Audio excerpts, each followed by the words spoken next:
Coming up on this edition of Carolina Insider, after a bye week, the Gamecocks are ready to hit the ground running against Ole Miss. We're excited about all the nice things. Construction is ending and leasing is starting for a new housing complex. But first, universities in Western North Carolina were devastated by Hurricane Helene.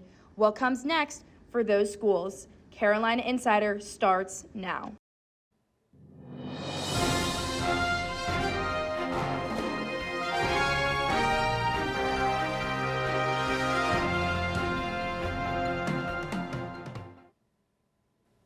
Hello, and thank you for joining us. I'm Stephanie Adkisson. Our top story today, thousands of college students to our north continue to deal with the dramatic impact of Hurricane Helene, but there is progress being made.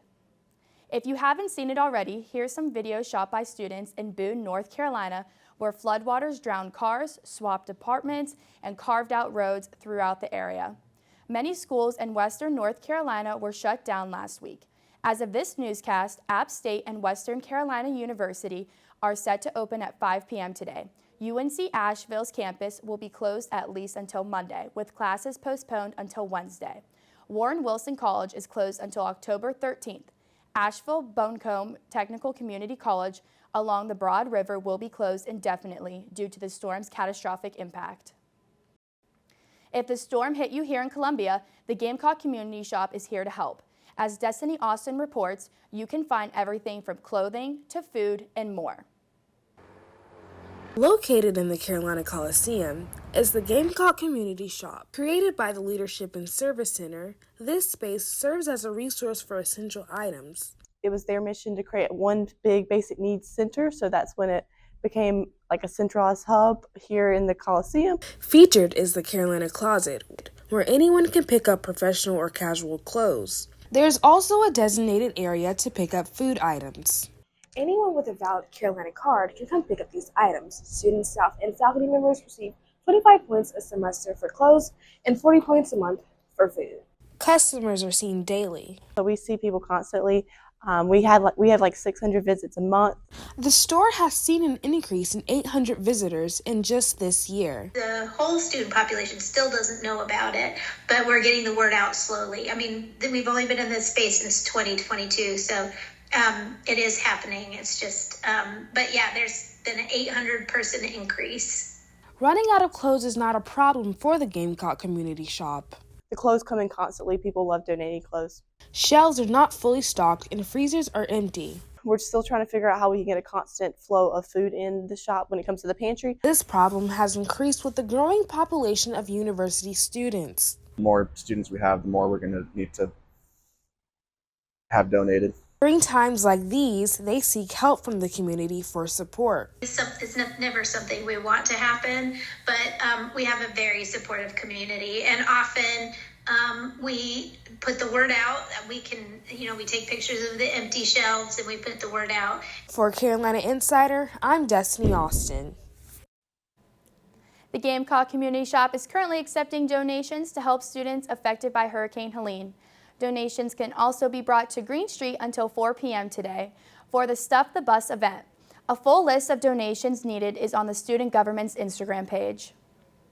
It's that time of year again when some students are scrambling to sign leases. With 38,000 students now at Carolina and a booming Midlands business environment, finding housing can be daunting, but one old parking lot is now being turned into apartments for students. Here now with more on that from near Colonial Life Arena is Carolina Insider's Cara Setzer. Cara? That's right, Stephanie. I'm here at Gateway 737, where construction is almost 1/3 of the way done. It's located near Colonial Life Arena on the corners of Green and Gadsden Streets and offers students a walkable option to campus. Floor plans will feature 940 beds ranging from studio apartments to 4-bed, 4-bath units. There will be over 400 parking spots for residents with guest parking on the first floor. Leases start at $1,125, but the property manager is ready to get started.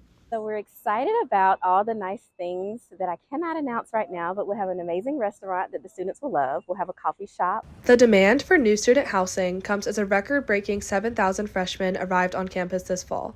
Now, more students than ever will be looking to sign leases as Gateway 737 makes its debut.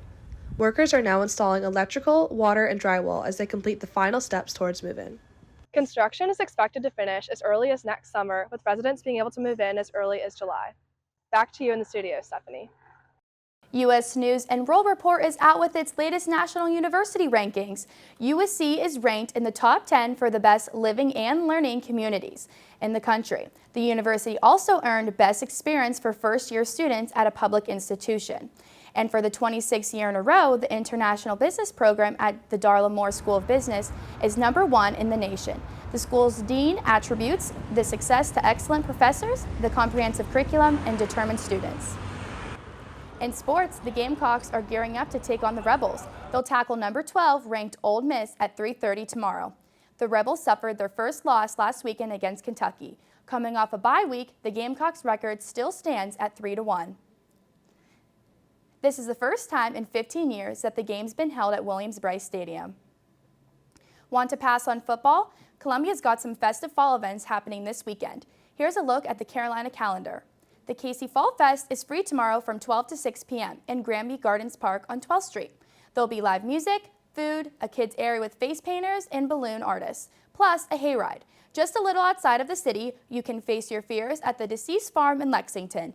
The haunted attraction is open until November 2nd from 7 to 11 on Friday and Saturday nights, and some Sundays. Tickets start at $30 for general admission, $45 for fast passes, and $70 for VIP tickets. That's it for this edition of Carolina Insider, a student production here in the Kennedy Greenhouse Studio and the School of Journalism and Mass Communications. Thank you for joining us, and we'll see you here back next week.